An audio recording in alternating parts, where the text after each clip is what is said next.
प्रश्न तुमचे, उत्तर आमचे. अचूक, निर्भीड आणि सडेतोड. लोकशाहीचा खरा मंत्र म्हणजेच न्यूज लोकतंत्र.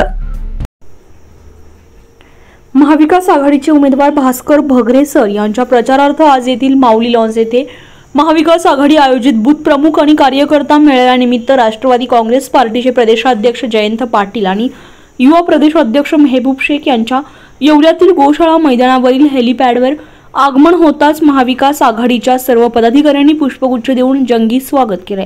यावेळी ज्येष्ठ नेते माणिकराव शिंदे, आमदार नरेंद्र दराडे, युवा नेते कुणाल दराडे, संजय बनकर, जिल्हा अध्यक्ष अकबर शाह, शाहूराजे शिंदे, विठ्ठल शेलार आदींसह महाविकास आघाडीचे पदाधिकारी कार्यकर्ते उपस्थित होते. आज प्रदेशाध्यक्ष जयंत पाटील यांनी मार्गदर्शन केले आहे. आज प्रदेशाध्यक्ष जयंत पाटील मार्गदर्शन करणार आहेत. न्यूज लोकतंत्र 18 साठी अयूब शाह, येवला.